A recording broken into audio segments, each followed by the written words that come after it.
حضرت ابو ہریرہ فرماتے ہیں کہ میں حضور کی جانب سے مال صدقہ پر مقرر تھا، صدقہ کا جو مال تھا اس کا ڈھیر لگا تھا، اور مجھے حضور نے مقرر کیا تھا کہ تم نے پہرا دینا ہے۔ تو میں پہرے پہ کھڑا تھا، تو رات کا پچھلا پہر آیا تو ایک بندے نے کپڑا بچھایا اور کھجوریں اور غلہ اپنے کپڑے میں ڈالنے لگا۔ تو میں چونکہ حضور کی طرف سے مقرر تھا، میں جا کے اس کو پکڑ لیا۔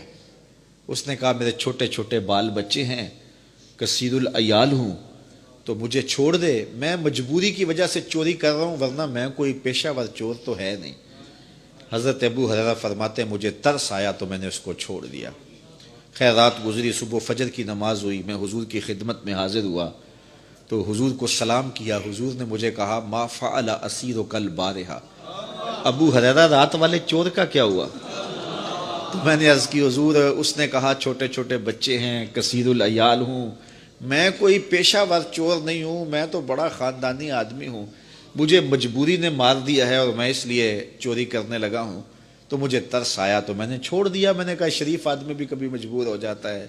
تو حضور نے مسکرا کے فرمایا جھوٹا آدمی ہے اور آج پھر آئے گا۔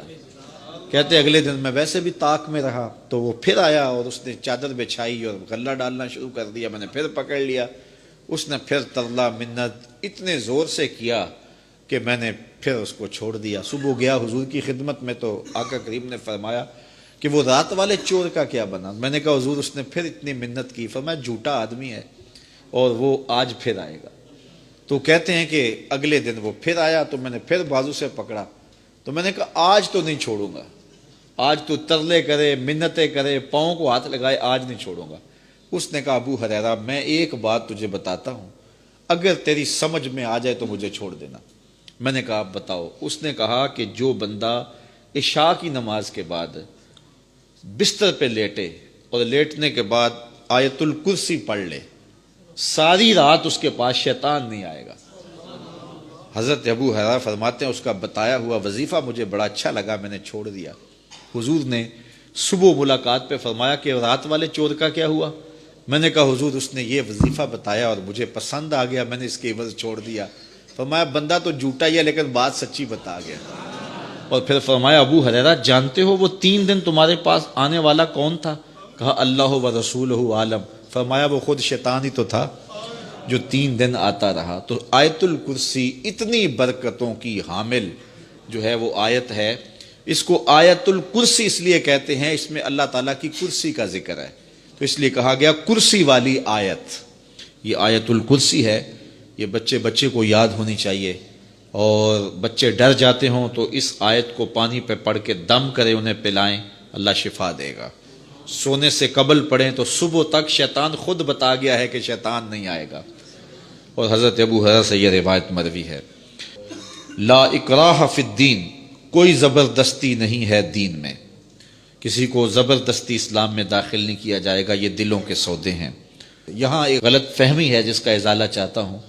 لا اکراہ فی الدین کا کچھ لوگوں نے یہ ترجمہ کیا جب بھی کوئی دینی سبق دیا جائے، کوئی حکم پر پابند کرنے کی کوشش کی جائے، لوگ کہتے ہیں مولویاں دین مشکل بنایا ہے، اللہ تو کہتا ہے لا اکراہ فی الدین، دین میں کوئی مشکل نہیں ہے، کوئی تنگی نہیں ہے۔ یہ اس کا معنی نہیں ہے، اس کا معنی ہے دین لانے میں کسی کو مجبور نہیں کیا جائے گا، یعنی کسی کی گردن پہ رکھ کے پسٹل اور کہا جائے گا پڑھ کلمہ ورنہ گولی ماروں گا، ایسا نہیں ہے کہ کسی کو مجبور کیا جائے۔ دلائل دیے جائیں گے، دین بتایا جائے گا، اس کی مرضی ہے قبول کرے، اس کی مرضی ہے نہ قبول کرے، یعنی کسی کو دین لانے کے بارے میں مجبور نہیں کیا جائے گا۔ یہ نہیں ہے کہ جب دین لایا تو پھر اس پر کوئی سختی نہیں ہے، جب دین لے آیا، جب اسلام قبول کر لیا تو پھر 5 وقت نماز بھی پڑھنی ہوگی، پھر سحری کے وقت اٹھ کے جو ہے وہ ٹھنڈے پانی سے وضو کر کے باجماعت فجر کے لیے آنا پڑے گا، پھر سخت گرمی کے روزے رکھنے پڑیں گے، اور پھر سخت گرمی کی شدت کے اندر حج کے لیے جانا پڑے گا، پھر مال سے زکوٰۃ نکالنی پڑے گی، یہ سب کچھ کرنا پڑے گا، اور پھر حضور کی سیرت طریقہ زندگی کو اختیار کرنا پڑے گا، پھر یہ سب کچھ برداشت کرنا پڑے گا۔ یہ نہیں ہے کہ جی یہ دین میں کوئی سختی نہیں ہے، دین میں کوئی جبر نہیں ہے۔ تو دین میں جبر کا مفہوم یہ ہے کہ دین لانے میں کسی کو مجبور نہیں کیا جائے گا۔